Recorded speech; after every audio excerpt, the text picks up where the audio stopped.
Good evening. Happy Chanukah.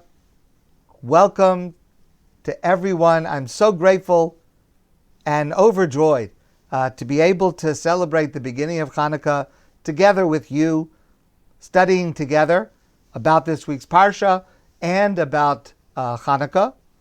And hopefully we'll do the same next week. Half of it will be about Chanukah and half will be about the Parsha, approximately. But it is a great pleasure for me to be able to be with you, and I'm grateful to you for joining us. I look forward to tonight's Mining the Riches of the Parsha. Tonight is Thursday night, December 10th, 2020. And this week's Parsha is the Parsha VaYeishev. In our Parsha, there are two fascinating women who act in shocking ways with very different results. And their narratives are contiguous in our Parsha. The first woman is Tamar. The second woman is the wife of Potiphar. We learn in our Parsha that Yehuda, Yaakov's son, Yehuda marries and has a son, and his son marries a woman named Tamar. Tamar's husband dies, and then Tamar marries his brother, Yehuda's second son. The second husband dies, and now Tamar is twice a widow. Yehuda says to her, I don't have any more sons of age. I have a young son. If you're going to wait for a few years until he grows up, you could marry him. But presumably, Yehuda was not so keen on Tamar marrying his third son, given the track record of the first two sons. But Tamar has it in her mind that she wants to be part of Yehuda's family. Time passes and Yehuda's wife passes away, so Yehuda is a widower. And Tamar comes up with a scheme. And the scheme is that she seduces Yehuda. And she has relations with him. And she becomes pregnant. Yehuda did not know that the woman that he had relations with was in fact his former daughter-in-law, but now not related to him, Tamar. When he finds out, he thinks that she has been promiscuous, and he intends to punish her. Tamar says nothing in her defense. She simply says, if the person wants to reveal themselves, they will do so. Finally, Yehuda realizes he is the one, and eventually they marry. Tamar gives birth to twins.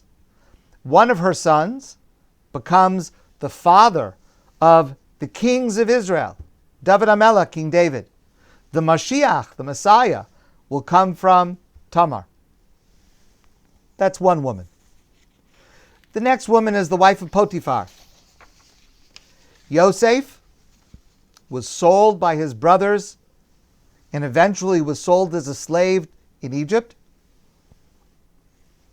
He became a servant for an aristocrat named Potiphar, and Yosef was the head of his household. He was in charge of the household. Eventually, Potiphar's wife was tempted to have relations with Yosef, and she tried to seduce him. But Yosef resisted. It wasn't right, especially because it was his master's wife, and it wasn't the right thing to begin with. And he desisted, he refused. She was spurned, and she was very angry. And she accused Yosef falsely of trying to rape her. Of course, it was not true, but her husband and the others believed her over the servant, and Yosef was put into prison. Surprisingly, Our sages tell us that both of these women were prophetesses. They both saw that they were destined to be a matriarch within the Jewish people. And so each of them tried to become part of the Jewish people in different ways. Both of these women had righteous goals. They wanted to be part of the destiny of the Jewish people. Both of them utilized questionable means to achieve their goals. Why were their outcomes so different? Tamar gives birth to twins. Her offspring becomes David HaMelech. The Davidic line of Jewish kings comes from Tamar. She has a place of royalty within Jewish history, within Jewish culture. The wife of Potiphar caused Yosef to be thrown into prison. Our sages tell us, interestingly, that her vision was fulfilled through her daughter, who later was married to Yosef in Egypt. But she was shamed by what she did. And for all time, she is known to us as an immoral, spiteful woman, with the similarities in what they tried to do. Why is there such a difference in the outcome? Rabbi Yerucham Levovitz suggests a crucial answer, an answer that is relevant to every single one of us in our lives. The test of character, the truest test of a person's character, is failure. Success is nice.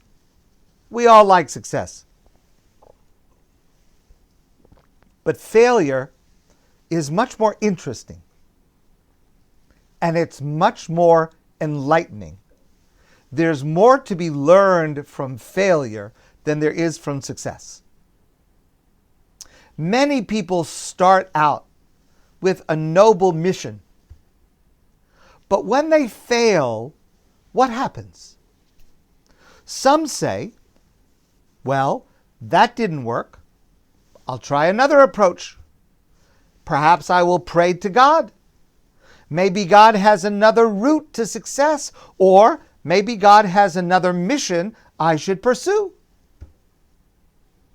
Others, faced with failure, may become bitter and try to achieve their goals by any means, regardless of how immoral those means are, and regardless of what they do that causes hurt to others. Tamar failed in becoming part of the Jewish people when her husband died. She tried again. She tried again. And she appeared to fail each time. The only way that she would be able to succeed once she became pregnant under these questionable circumstances, the only way she would be able to succeed would be to cause Yehuda to be publicly embarrassed and humiliated. She refused to do that. She was willing to give up her life and the lives of the twins she was carrying rather than embarrass Yehuda. In failure, Tamar retained her nobility, her morality. She was ready to give up her dream, her mission, in order to protect Yehuda's dignity. God decided Tamar was the suitable mother of our greatest kings and leaders. In failure, the wife of Potiphar lashes out, causing Yosef to suffer the indignity of imprisonment. in order to preserve her own dignity. The shortcomings of her character are preserved in the Torah for all time.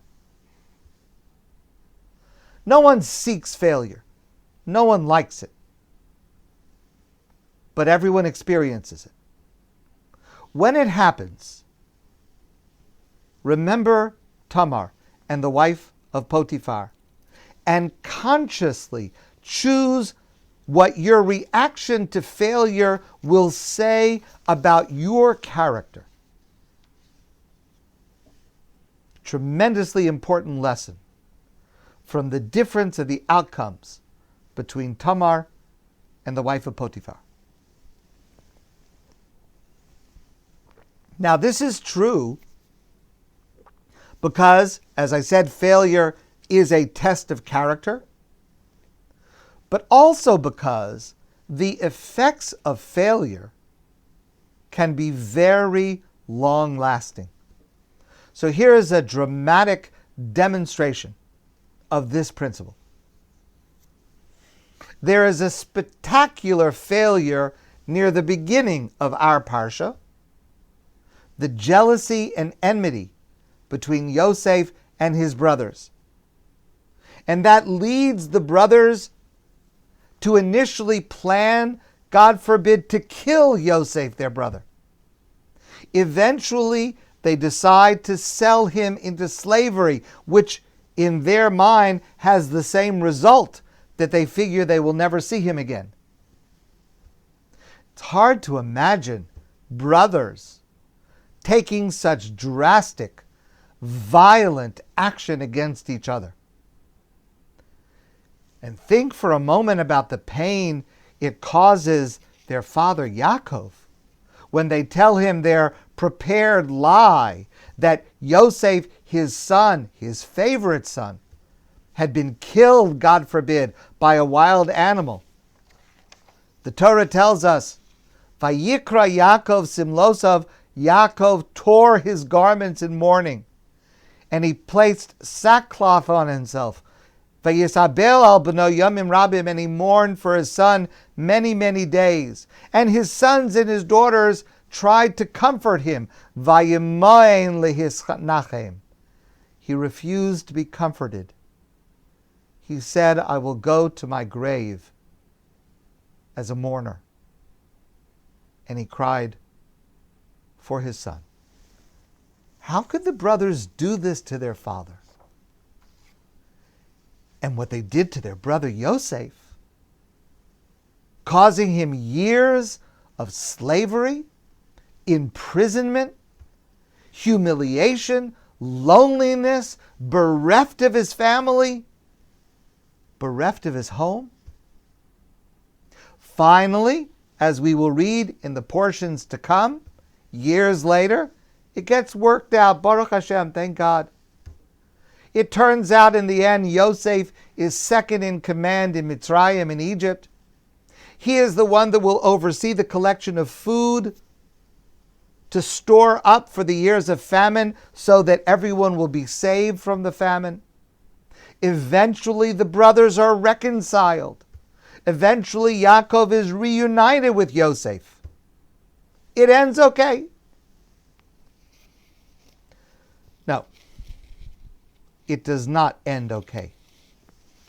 It festers for centuries. And every Yom Kippur, we recall how it finally exploded with catastrophic consequences. In the afternoon of Yom Kippur every year, as part of the Musaf prayer, we say a section of prayers that starts with the words Eile Ezkara, these I remember. And that is a retelling of the torture and martyrdom of 10 of the greatest rabbis in all of our history. Among them Rabbi Akiva, that happened about 1800 years ago at the hands of the Romans. Now, when we read these prayers, when we revisit this painful history, One of the great difficulties is the unanswerable question of the suffering of the righteous. Can people be punished for the actions of others? It's very troubling, and it's very painful. The prayer begins by quoting the rationale of the Roman governor for this reign of terror against these innocent, pious rabbis. Now, this telling is not meant to be a literal historical account, but it's rather to convey a lesson that our rabbis want us to learn from these events. So the Roman governor says to these rabbis that the reason that he is imposing this punishment is as a punishment for Yosef being sold at the hands of his brothers into slavery, which had happened about 1,600 years earlier. Our story, our Parsha. Now, it seems that nobody ever needs a good reason to persecute Jews. But for the Roman governor to give this specific reason is quite strange, because the story continues, as I mentioned to you earlier, that Yosef, after being sold by his brothers as a slave, taken to Egypt, he rises in stature, as I mentioned. He's there in order to save everyone from the famine. He reveals himself ultimately to his brothers. They are reconciled. At first, they're frightened because they did this terrible thing to Yosef. And they're afraid that now that Yosef is the second in command of the most powerful country in the world, that he may take his vengeance. Their lives are in his hands. They ask him for forgiveness. But Yosef is gracious to them. We will learn in the Parsha in a couple of weeks. Yosef says to them, don't be upset. It was all part of God's plan that I should be in this position to be able to provide food for you and for our family. Don't worry, I will take care of you. I will take care of your children. It's okay. It would seem that that's the end of the story. It's okay. But it's not the end of the story. Because Yosef never says the words, I forgive you. The hurt was never resolved. And that hurt was available to be used as a pretext 1,600 years later by this Roman governor for terrible suffering among the Jewish people. Let me tell you this story. Rabbi Moshe Feinstein, of blessed memory, was one of the greatest Torah scholars of the previous generation. So he was once in his living room with two men. The two men had had a dispute. They had turned to Rav Moshe to adjudicate the dispute, and Rav Moshe had decided the case. Now, Rav Moshe turned to one of the men and said, Reuven, I'm making up his name, Reuven, I want you to ask Shimon for forgiveness for what you did to him. And Reuven says to Shimon, I'm sorry for what I did. Please forgive me. Shimon says, it's fine. It's not a problem. Rav Moshe turns to Shimon and says, no, tell him you forgive him. Shimon says, I'm not angry. The case is decided. Everything's fine. Rav Moshe looked Shimon in the eyes and he said to him, Shimon, tell him explicitly that you forgive him. Shimon says, Reuven, I forgive you. And they shake hands and they leave. a student was present while this was going on. And when the men left, the student asked Rav Moshe, please tell me, why did you insist like that? Wasn't it enough that the argument was over? And Rav Moshe said, the reason I spoke to Shimon like that is because to be forgiven, you have to ask for forgiveness. And you have to mean it. And in order to grant forgiveness, you have to say, I forgive you. And you have to mean it with a full heart. And if that does not happen, just saying, it's okay, it's over, let's put it behind us, that doesn't erase the hurt. It's still there to fester and to grow, and it only gets worse. Every one of us experiences failure. How we respond is much more important than how we respond to success. We have to try to respond to failure by remembering what our response says about our character, like Tamar, and not like the wife of Potiphar. And if it is possible, we must try to completely fix what is broken, because any part that remains only gets worse. If someone hurt you, and then they apologize sincerely, accept it with a whole heart, explicitly, without any reservations. Do it for their sake. Do it for your sake. And do it for the sake of our future.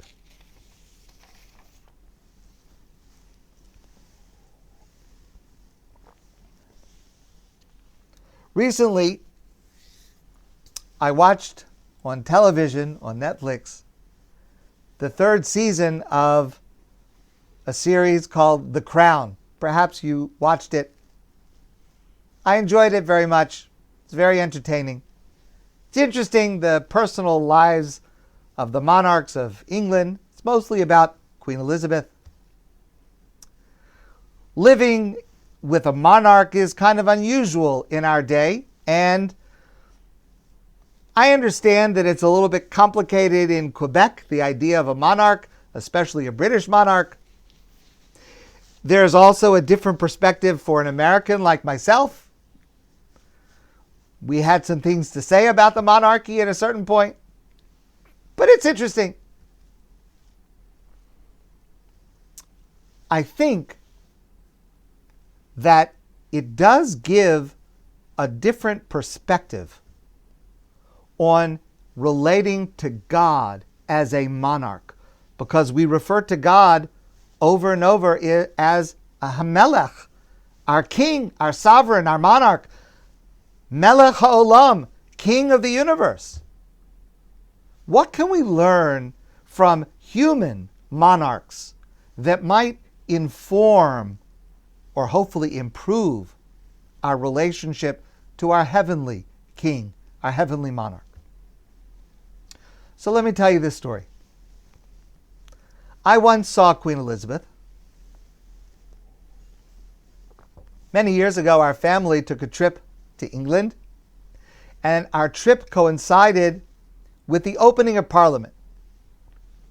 And there was a parade where the Queen traveled from Buckingham Palace to Westminster. My family remembers this day very well because I inadvertently exposed the film in my camera, so we do not have a photo of the Queen, and they enjoy reminding me that we do not have those photos. But I also remember something else that happened that day. So there's a parade in London from Buckingham Palace to Westminster, and there's a big crowd. we got there very early. So along the route of this parade, there's a big crowd on both sides of the street, and the street itself is lined with soldiers standing at attention. So we got there early in order to get a good spot, in order to get a good photo of Queen Elizabeth, which I did get, but which I cannot show you. And just before it was about to start, the soldiers were getting into position at attention, roughly, I would say, about 4 feet apart from each other, lining the street the entire distance of the route. And just before it was about to begin, an officer came by, and he was measuring exactly the distance between one soldier and the next in order to make sure that the distance was exactly equal between each soldier. And the soldiers were standing at attention, and as he measured, each one, I can see it in my mind's eye, would kind of, standing at attention, hop little short steps to get into place either to the left or to the right so that the spacing was exact. And I was very impressed. In honor of the Queen, they want an exact, precise lineup of soldiers. I was very impressed with that. But here's the detail that made the deepest impression on me. This officer that came by had a tool, and it looked like an oversized compass, the drawing tool. It was 2 long poles joined with a hinge, and the ends of the poles spread out to the exact distance that was supposed to be the space between one soldier and another. And so this officer carried this tool, measuring along the route to make sure that the soldiers were in their exact position. But what I remember is how beautiful this tool was. It was beautiful, elegant, dark, polished wood poles with gleaming brass hinge. And that's my image of what it means to serve a monarch. And for us, what it means to serve God. What it means is that every detail should be beautiful. No effort is too much. Nothing is insignificant if it's done in honor of the monarch. And that is a message that comes from our observance of Chanukah. Let me ask this question.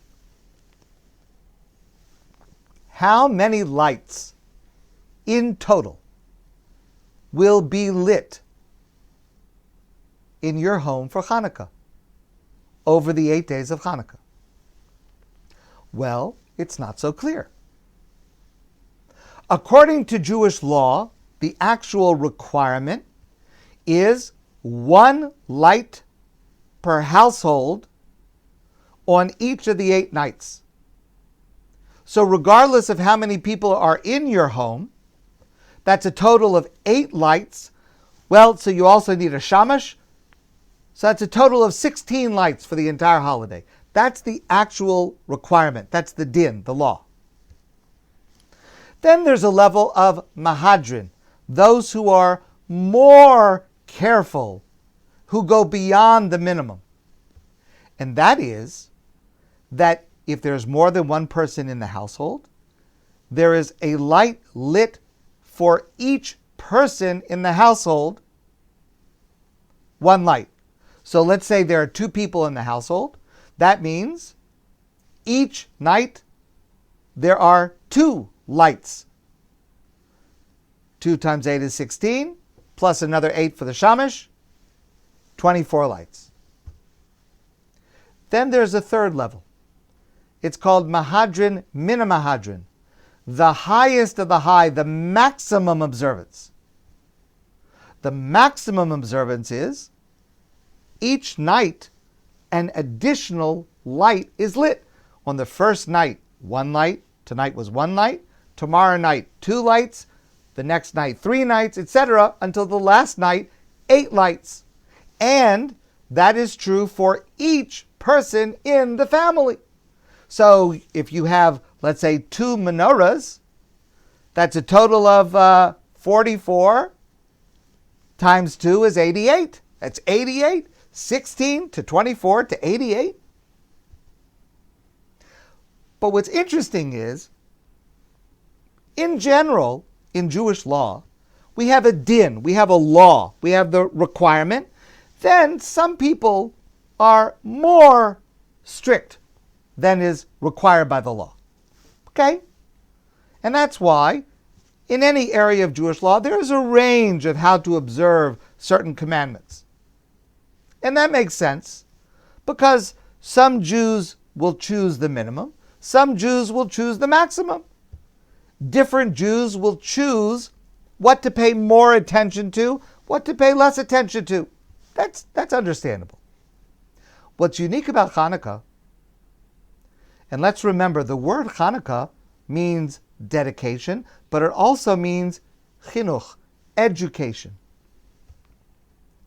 What's unique about Chanukah is that the general practice that almost everybody follows is mahadrin min hamahadrin, the maximum level. It's normal in every home for each person in the home to light a menorah and each night to add an additional light, leading up to 8 lights on the last night. And that is in gratitude for what our Melech, our monarch, what God did for us, the miracles of Chanukah. We respond with the highest, best effort.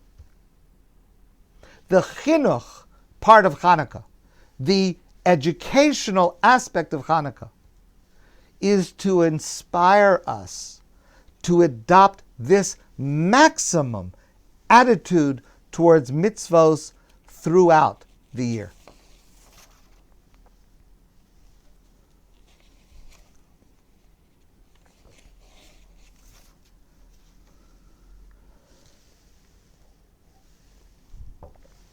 So, today there was great news. Yesterday was announced in Canada the approval and imminent arrival of a COVID vaccine. The vaccines have arrived in Israel, hopefully in the United States. They will come soon. Britain has already started to give people the vaccine.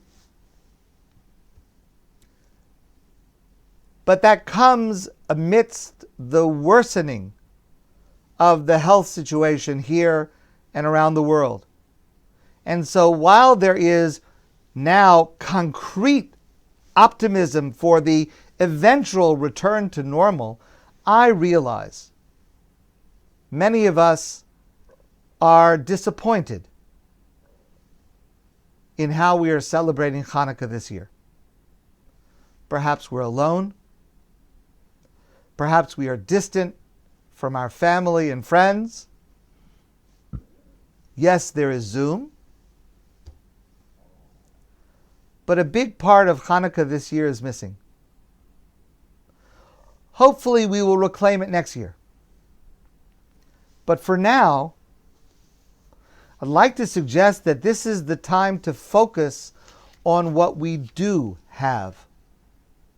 The spiritual gift Chanukah holds for us, especially when it's not overshadowed by the crowds and the parties and the gatherings. This is the year to focus on the other part of Chanukah. Because Chanukah is meant to be celebrated in our own home. In the words of the Talmud, the obligation of lighting the menorah on Chanukah is ner ish ubeso. A person should light the light in their home. And that's difficult to understand why Chanukah is a home-based holiday. Because after all, the miracle that it celebrates, the lighting of the menorah, there was only enough oil for one day, but it lasted for 8 days. And we rededicated the lighting of the menorah and the institution of the Beit HaMikdash, the Holy Temple in Jerusalem, after it had been used for idolatry. After all, the miracle, the origin of Chanukah, was in the Beit HaMikdash, in the Holy Temple in Jerusalem. The miracle of the oil occurred in the temple. Given the fact that we refer to our synagogues today as Mikdash Ma'at, the miniature version of the temple, wouldn't it be more appropriate to observe Chanukah primarily in shul, in our synagogues? Like, for example, Rosh Hashanah, Yom Kippur, we primarily observe them in shul. Yes, there are Chanukah observances in shul. Yes, we say Hallel, the prayers of praise and thanksgiving. We say those prayers in shul every day of Chanukah, but those could be said at home as well. Yes, it's true that we light the menorah every day in shul during the minyan, morning and evening, but that is a relatively recent custom. It's not part of the basic requirement of lighting the menorah. That requirement of lighting the menorah is a requirement to light at home. Ner, ish, ubeso. Why is Chanukah a home-based holiday? So let me share an answer given by Rabbi Riskin. A number of years ago,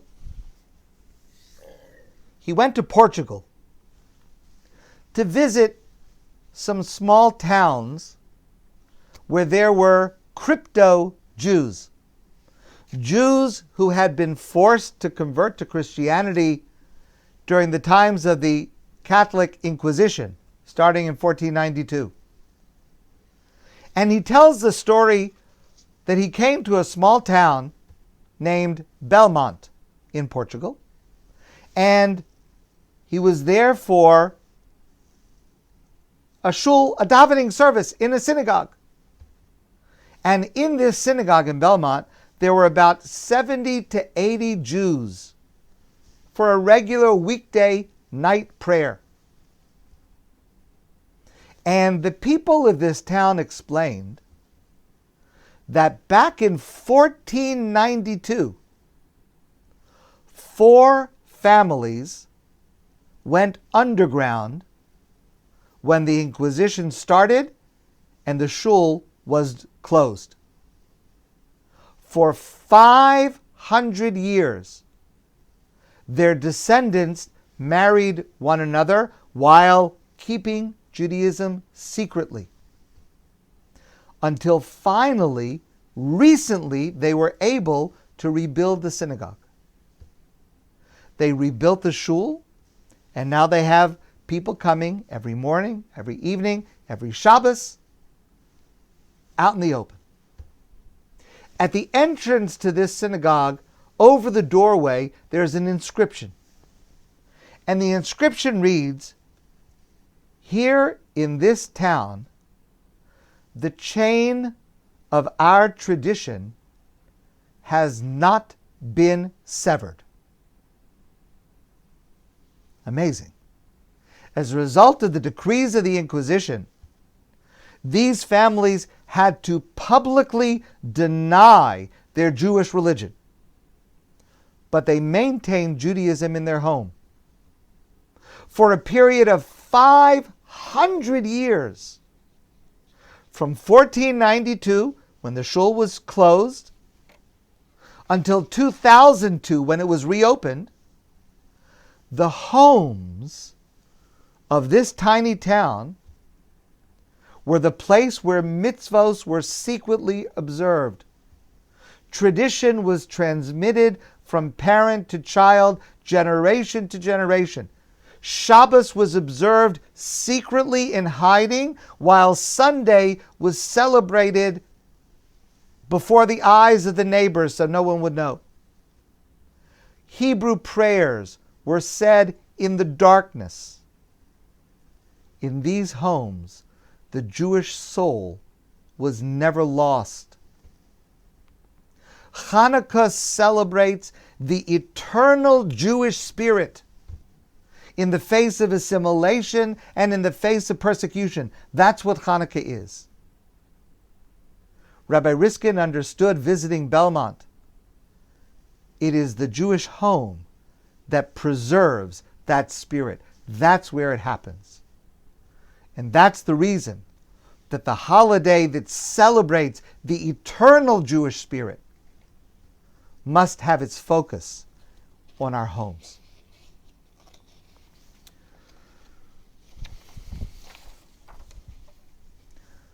But I ask you, please, to focus on this transition. Rabbi Yerachmiel Danziger, he lived about 100 years ago, and he wrote the following idea, and it's expressed by others as well. The menorah, originally, which we commemorate with the holiday of Chanukah, was lit every day in the Beit HaMikdash, the Holy Temple in Jerusalem, by the Kohen Gadol, the high priest. Listen carefully to Rabbi Danziger's words. During the lighting of a Chanukah candle, every Jew stands in place of the Kohen Gadol in the Holy Temple. And every Jew, even the simplest person, when they go to light a Chanukah candle, they become the equivalent of the Kohen Gadol, the high priest. And their homes become like the Holy Temple, the Beit HaMikdash. When we light the menorah in our home, we are the Kohen Gadol, the holiest. And our home is the Beit HaMikdash. We transform our home into a holy temple. Chanukah is not just about our survival. Yes, it is about that. But it's also about how we transform our home into a temple. And we transform ourselves into the Kohen Gadol, the high priest. And we need to focus on the holiness of this moment when we transform ourselves and our homes. You see this, by the way, in a very interesting way in the words of the prayer that we add on Chanukah to the Amidah and to the benching, the Birkat HaMazon, the grace after meals, the Al Hanisim prayer. Now that prayer is a brief retelling of the Chanukah story. And we say the following words. They fought the battle, they came into the temple, they cleansed and purified the temple, v'hidliku neiros b'chatzros kodshecha, and they lit lights in your holy courtyard. Hold on a minute. Wait a minute. The menorah was not in the courtyard. The menorah was in the Heichal, the building. The Beit HaMikdash, the Holy Temple, has a large open courtyard. And there's a building, a Heichal, the building. The menorah was inside the building. It wasn't in the courtyard. What do the words of the prayer mean? And they lit the lights in your holy courtyard. They did not light the menorah in the holy courtyard. It was inside the building. Rabbi Melech Biederman says, that line doesn't refer to then. It refers to now. Your home becomes Chatzros Kodshecha, God's holy courtyard. We transform our home into a place of holiness by lighting the menorah. And that's something that we can focus on. That is, in fact, the essence of Chanukah.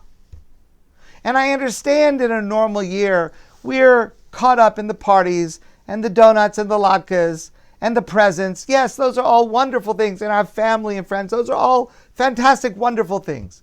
But let's at least this year focus on the essence of Chanukah. The essence of Chanukah is the holiness that we are bringing into our homes, into our lives.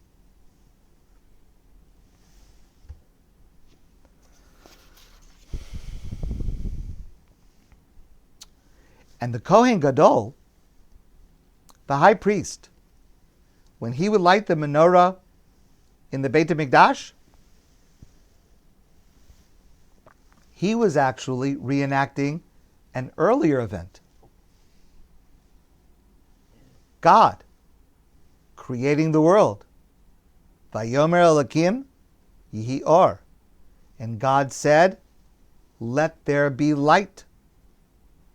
The Kohen Gadol emulates God in creating the world through removing darkness, through creating light. That's how God created the world. And the Kohen Gadol would emulate God by removing darkness within himself, removing darkness from the temple, the Beit HaMikdash, removing darkness from the world. And we continue to do the same thing in our home, emulating God in the act of creation by creating light, by lighting the menorah. We are emulating God. We are creating the world in our homes on Chanukah. So I want to make a practical suggestion. When you light the menorah,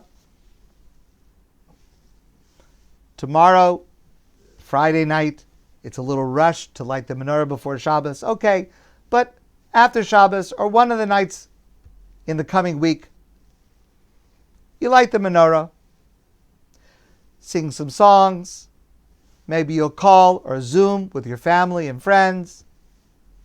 Maybe there'll be some latkes, some dreidels, some donuts. Maybe there's some presents. That's all wonderful. But I would like you to add one more element. And what I'm going to suggest is not a new suggestion. In fact, it's mentioned in Shulchan Aruch, the Code of Jewish Law. It's not widely practiced, but it should be. Maybe in most years there's so much going on, it gets lost. But this year, especially if we're alone, you'll have the opportunity to do this. In the prayer that we say immediately after lighting the menorah, we say these words, Haneros halalu. These lights are holy.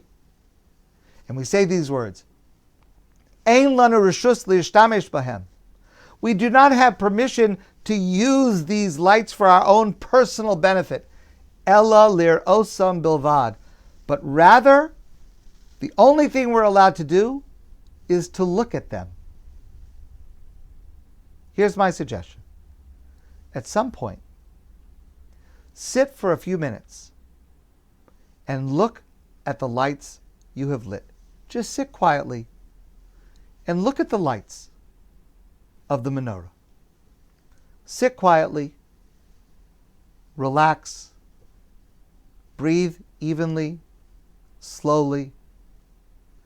Try to remove everything else from your mind. And here, if you're alone, it's actually easier. Just think about those words. Ein lanu reshus lishtamesh bahem, ela lir'osam bilvad. Just look at the lights. Just look at the lights and think about God's words. Vayomer Elokim, God said, Yihi Or, let there be light. Vayhi Or, and there was light. As you're looking at those lights, see in your mind's eye the Kohen Gadol, the high priest, lighting the menorah. Sense the spirituality in those lights, God's presence in those lights. Sense God Himself through the light of your menorah, because you have brought God into your home. You have transformed your home into a Beit HaMikdash, into God's home. See yourself, just for a moment, you yourself as the Kohen Gadol, bringing light to your life, bringing light to the Jewish people, bringing light to the world. Even if you're alone, when you light the menorah, your home is transformed, and you are transformed. Let's try to focus on that, especially this year. My friends, I want to wish you a very happy Chanukah, a wonderful Shabbos. I look forward to seeing all of you soon in person.